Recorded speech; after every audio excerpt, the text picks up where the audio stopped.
We are over the moon that we have this next guest on our show. We've been wanting to have him on for quite a while. His name is Mark Yonkman, and he goes by the Rural Whisperer for the columns that he writes for Postindustrial.com. If you haven't read them already, after this conversation, go there, check them out. Very helpful for you to know a little bit more about Mark. Mark's a really interesting guy because he grew up on a rural farm in Michigan, then went on to go to school at Columbia University, studied law, became an attorney for a Fortune 500 company, only to return back to the family farm. Now he provides really keen insights into how we could possibly bridge the divide between rural and urban America. Take a listen to our conversation. Hey, Mark, thanks for joining us. Your first time on the Post-Industrial Podcast. I really appreciate it. Sorry it took so long. That's okay. Thank you, Carmen. Glad to be here. You know, I was talking to folks about you at the top of the show and singing your praise, but I think you should tell them a little bit more about yourself. Sure. So my name is Mark Yonkman. I'm currently on a farm in sort of upper northern Michigan.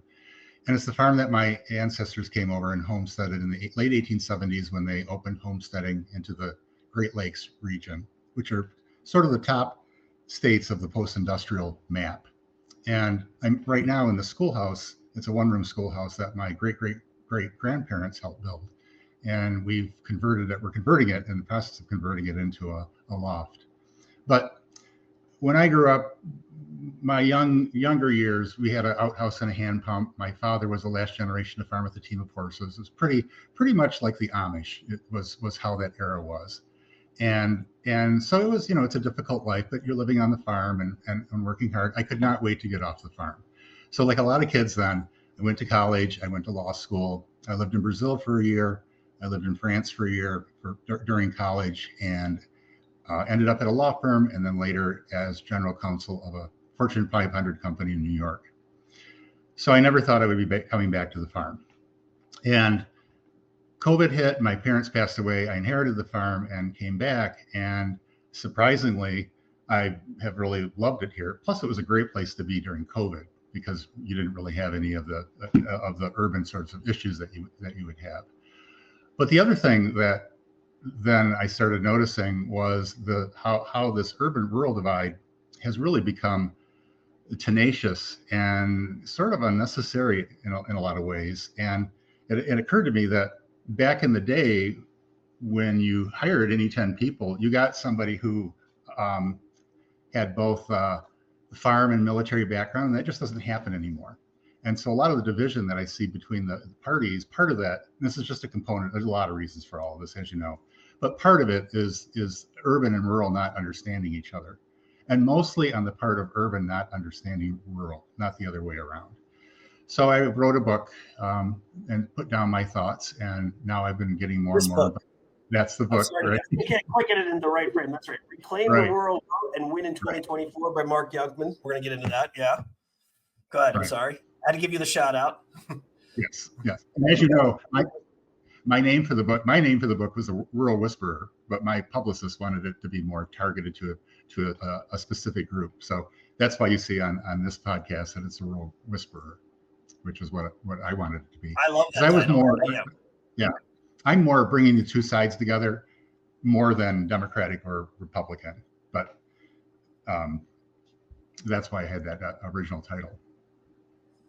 So you're in your we call this a second act, a third act of life. You are taking on. Depends on how you divvy up your life. I'm in about my sixth act myself. So right. And so this next chapter of your life, you have used that skill set that you have acquired in working in New York, being a general counsel for a Fortune 500 company, and now and married it to your life, your rural upbringing, and you're trying to create some dialogue between urban America and rural America, with the focus being on how urban America can reach out to rural America and how they should be talking to each other.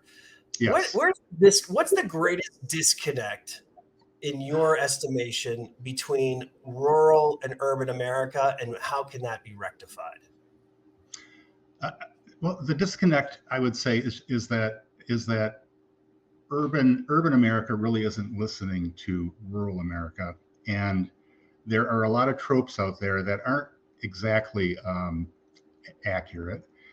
And there's a lot more progressive thought in rural America than people recognize. And there have been recent articles about that, about the types of progressive thought that we have. For example, the farmer who is on my land right now is an organic farmer. He moves the cattle around every day so that you end up with a carbon negative herd, because obviously beef isn't bad. It's factory farming of beef that's bad. And he's very progressive. And the legislation that was just passed in California on the pork and eggs and chickens, are you aware of that? Where they have a certain minimum standards for, yeah, he's completely supportive of that. But the Michigan Farm Bureau is not, because they represent the large farmers. So, digging into little issues like that, we're a lot more on the same page than we think. Having said that, the two things that you have to get past are abortion and guns. Once you get past those two things, well, that's easy. Well, right. So another thing about my background, just to bring up, is I ended up adopting two Black daughters, and I'm gay. And so I've lived in this also Black adoptive parent, single parent, one child is mixed, one is Black, and you have mixed and Black issues. And that has given me a very different perspective as well. But what happens here is I get a pass on guns and abortion by everyone. And I just talked to one of the political operatives of one of the Senate campaigns of why that is. And what happens is I go shooting on Saturdays with my neighbor, clay pigeons, and that immediately removes the gun issue. You don't have to say what your position is. Well, you want to ban the AR-15. If you're shooting clay pigeons, you're fine. And you just get a pass on that. And on abortion, I get a pass because one of the daughters I adopted was out of Detroit foster care, and she was one of those unwanted children and was on her way to a group home. And so that gives you a pass because people perceive that as, well, he respects life. That's how that's, even though if they actually ask me what my view is, I think it should just be legal and between the mother and the doctor during all 9 months. But I don't think anyone here would ever ask me that or ever question me on that because I get a pass. So those are the two issues that you have to get by. And then, other issues, you can navigate them. So you, I don't know if you did this wittingly or not, but you gave our listeners and viewers a really keen insight into you. Not only did you grow up in rural Michigan and then went on to work in urban America, then returning to rural Michigan, and you have adopted two children, Black and mixed race, and you're also gay, and yet you're able to seamlessly toggle between the rural America and urban America when there's so much divide between the two. You're a real asset. Did you know that? I mean, it's there aren't a lot of people like you. Thank you. Yeah, there really aren't. No, I like to. Right. Yeah, it's well, to.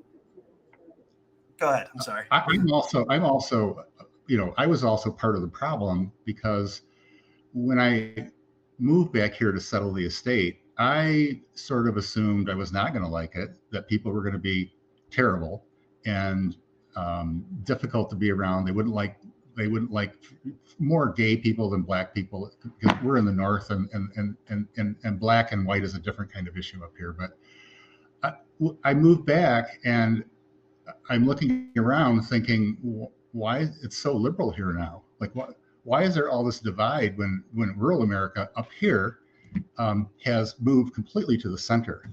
And that's not true of the rural South or the rural West. And I say that from personal experience. When I travel with the girls in the South, like Kansas City, even Oklahoma, some really bad experiences where you walk into a restaurant of 50 people and every conversation stops. That's not normal. That's not a normal thing. That has never happened in the upper Midwest and in states I go to, well, actually all of them. Minnesota, Wisconsin, Illinois, Indiana, Ohio, Michigan, Pennsylvania. I used to work in Pennsylvania. It doesn't happen. And so I started wondering, well, why all this divide if rural America, and when I say rural America, I'm talking about the upper Midwest, because again, as I've just pointed out, it's different in the South. Why is there all this division and this divide? And part of it is because parts of urban America have moved so far to the left, or at least that's what you see on TV, that you end up with division that is really unnecessary. Would you say that is around issues like trans rights and trans rights for minors? Is that a hot button issue that might That be? is a hot button issue, right? Yeah. I've heard now so many times, especially somebody who's 25 in rural America, abortion and gay marriage is resolved. There's no issue. I mean, I hear that all the time. I hear people saying, not knowing who I am, they'll say, "Oh, nobody cares about gay marriage," and then some of the older guys might be, "Well, I kind of do," but they sort of get shut down because the entire group of 25 to 30-year-olds are fine with it. And I'm around a lot of those people because some of the veterans who were in the Afghanistan war live around me now, and they're 25, and all of their friends are 25. So I'll go, when I go shooting on Saturdays, I'm around 20 people who are all about 25, all rural, all I would call farm adjacent, and yeah, and for them it's just not an issue at all. But trans, it stops at trans, and it stops at trans for most gays and lesbians too. We've talked about this before. There are really two groups out there, GLB and QT plus, and they're not on the same page. And a lot of my friends who have donated to the groups like HRC, Human Rights Campaign, and other groups like that, as did I, have pulled back a lot of those donations because they're also not comfortable with just launching into puberty blockers and surgery when Europe has pulled back. So yeah, it stops at trans, but I think it stops at trans for a lot of people, and we're trying to figure this out, which we will figure it out. But right now, it's very divisive. It's just very, very divisive. Yeah, I agree with you on that one. Shifting gears, I want to talk to you about your perceptions about where the election is right now. I know we were just talking a little bit off camera before about the debate.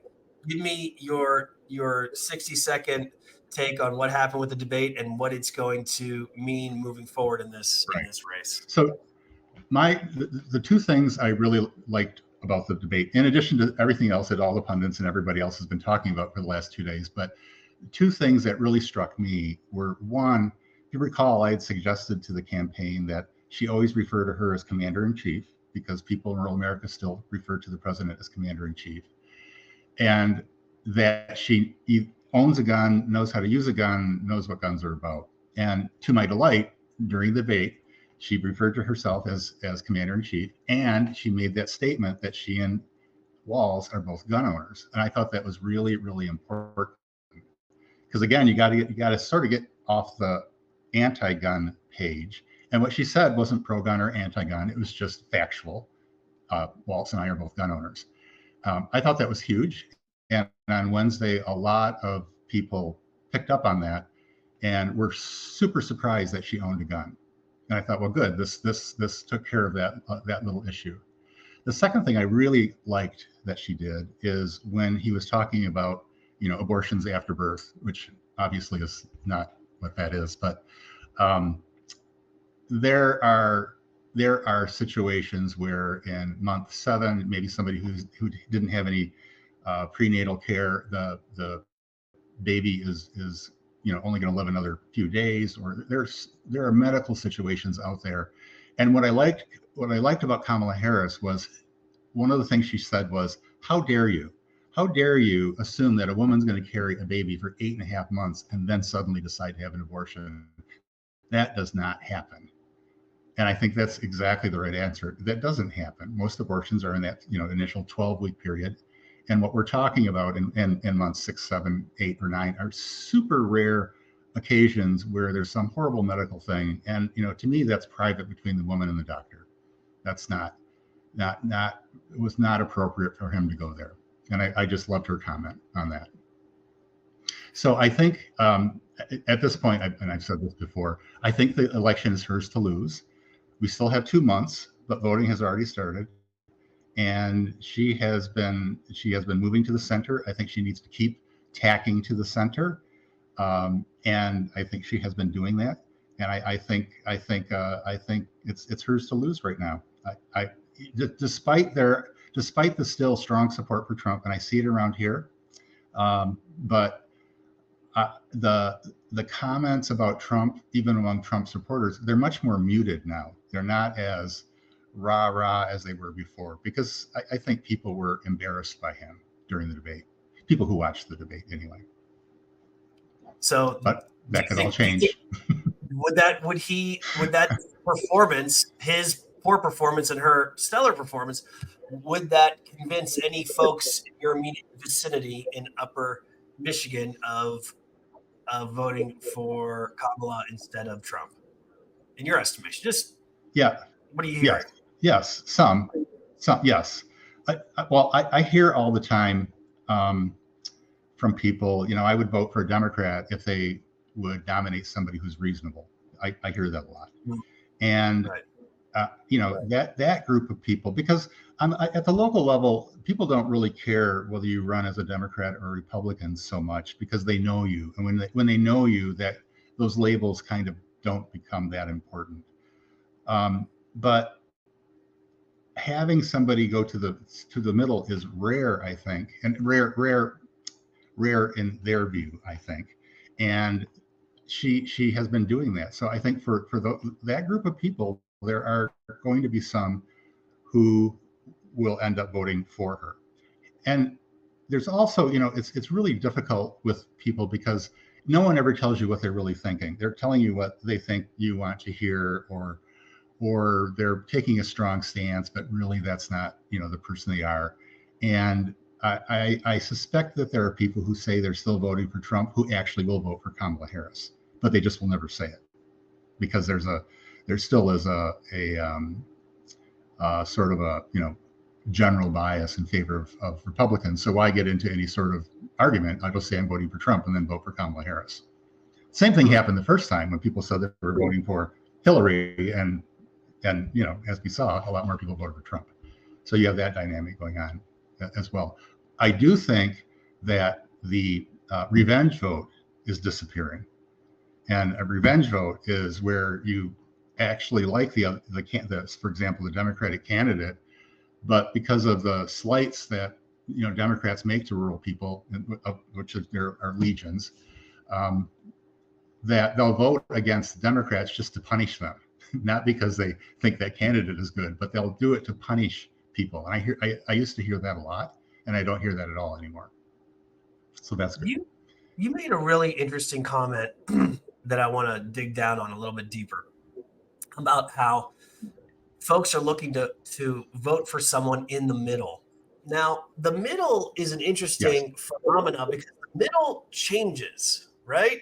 For example, you talked about how earlier that abortion and guns were gay marriage and abortion were set issues, right? Those are no longer need to be debated. Those are set. Now, among younger people, yes. Among younger people in rural America that you've encountered. Yes. So those issues would have been far to the left 20, 30 years ago, and now those are now mainstream issues. So if we could interchange the word middle for mainstream, is that fair to say? So now that those things have been mainstream, they're middle of the road ideas. So is there, in your estimation, room for in the future, and this is something that takes time, for those trans issues to move toward a mainstream middle in rural America? Or is that always going to be a bridge too far, because maybe it's not something with which they readily identify, because it doesn't happen that often in their immediate circles, et cetera? I don't know. I'm throwing these out there and asking. What issue are you talking about? About the trans issue. You're saying that for some people that's a bridge too far. reasonable gun Yes. legislation might be a bridge too far for the time being, but do you foresee that middle shifting, or these issues shifting towards a middle ground at some point? Because we've seen it It happen has with shifted. It has, so let's just take guns. Okay. Gretchen Whitmer passed a bunch of gun safety laws. So she wasn't banning guns. It was just, well, not just, it was many things, including licensing, which I'm a big supporter of licensing, as is everyone around me. Everyone around me also supports licensing. Gun companies do not, because it depresses gun sales. But she passed legislation on locking up your guns if you have children in the house. Everyone supports that.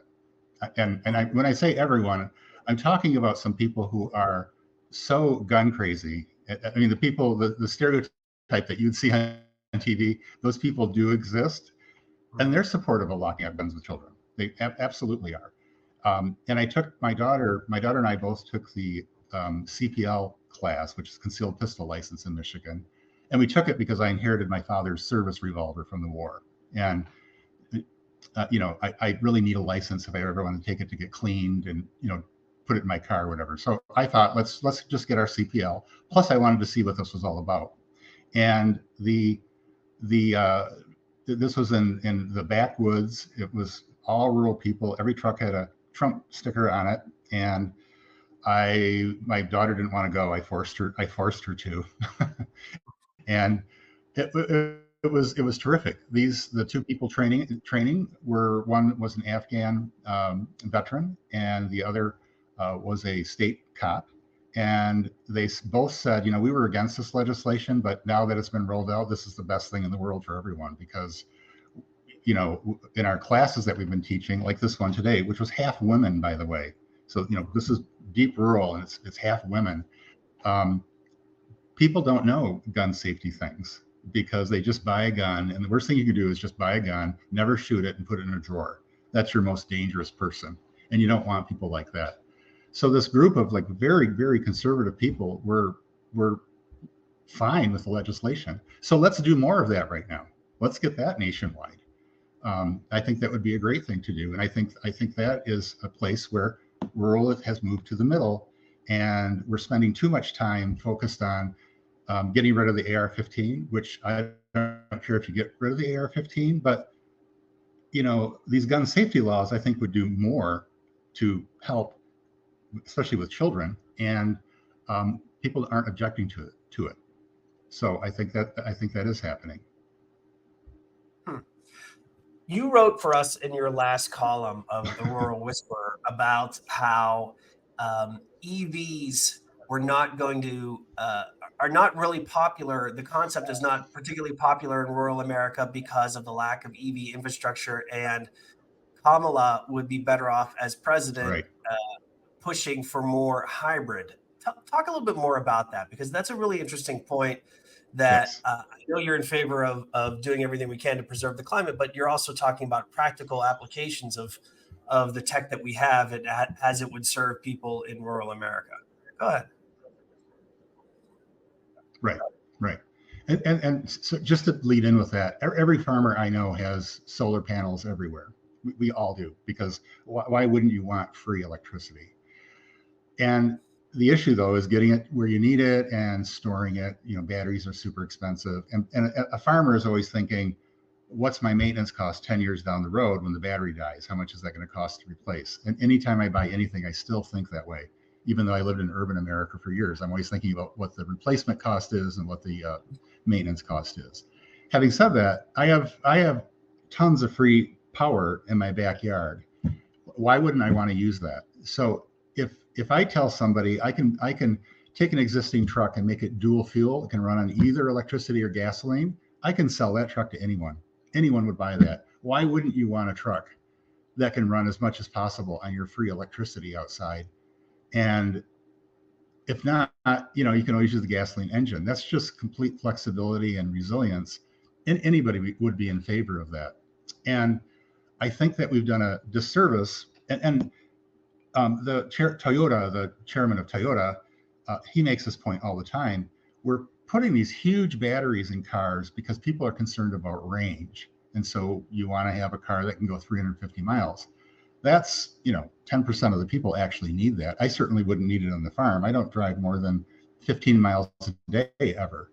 So if I had a truck that had a battery that could take it even 50 miles, I would be driving on electricity all the time. And of course I would, because I'm also Dutch, which means you're very frugal. And I'm going to be using my free electricity as much as possible. And so Toyota's point is, for that same huge battery that you put in one Tesla, I can build 6 hybrids. And so you get those 6 cars on the road. And your analysis should be, how much pollution are you going to get from 6 hybrids compared to a fleet of 1 full electric and 5 gasoline engines? Because if you put all that battery in 1 electric, you then have to build 5 gasoline engines because you don't have enough battery materials at this point. And that's not going to change for a long, long time. As far as battery, new mines, and we're doing it. We're doing that in the U.S. We're getting there, but it's gonna be 30, 40 years before all that gets online. And in the meantime, let's take the resources we have and build as many cars as possible and get them on the road. So environmentalists don't like hybrids because they say, well, people won't plug them in, and that's true. There are going to be some people who don't plug them in, especially somebody who lives in an apartment and parks on the street probably won't plug it in. But the statistic is, of a fleet of 6, they will be plugged in 50% of the time. Well, that still means 50%, you're going to have 3 cars running 100% of the time on electricity versus 1 car running 100% of the time on electricity. That's 3 times as much good for the environment. So, why not do that? It solves every issue out there. And, roll out that fleet of cars. Meanwhile, we can be working on battery technology and charging infrastructure and all of those things, because it's going to take a long time. And in the schoolhouse, I have a battery pack down in the basement, which is about 5 years old now, and it's beginning to degrade, a little bit. It's not a Tesla battery. That would be a better battery, but we have this issue of storage. And when you have a plug-in hybrid, I can plug that hybrid into a regular household outlet, which is going to take it 12 hours to charge. But I don't care, because that's normally going to be overnight, or in my case, during the day when I'm doing something else. And if it's not fully charged, I still can just jump in the car and use the gasoline engine. So a great example of issues in rural America is, we're all volunteer firefighters because we don't have fire departments. We're all volunteers. So if you came home with a dead battery and and plugged it in, and 5 minutes later you got a fire call, what are you going to do? Wait 3 hours for your car to charge? I mean, that just can't be the case. So why wouldn't you want your firefighter to have a backup gasoline engine in their car to go fight a fire? I mean, does anybody really object to that, other than environmentalists? But anyone else? That just isn't a good option. And the price of batteries is not coming down, because the battery, when I looked at a Tesla 5 years ago, when I started working on the schoolhouse, and it was $7,000. Today, that battery is $10,000. So it's gone up by at least a third. That's a lot. Right. So it's not like computer chips. They're not getting cheaper because everybody's trying to make batteries, and it's really put a lot of stress on the supply. So let's make more cars that at least have the ability to drive some of the time on electricity. And I think that's where Kamala should pivot, because that's a big issue. People bring this up a lot. Good point. And, I really encourage folks to read that column. It's the most recent one of Mark's Rural Whisperer series. He's been doing it for a few months for us now. We're really glad to have him on board. Mark, thank you for coming on the show. We're going to have you on a lot more to explain to folks about your corner of the world. Appreciate it. All right. Thank you, Carmen. All right. I want to thank Mark for joining us on the Postindustrial Podcast, and I want to thank you for checking in as well. Be sure to go to postindustrial.com and sign up for our free newsletter. Thanks.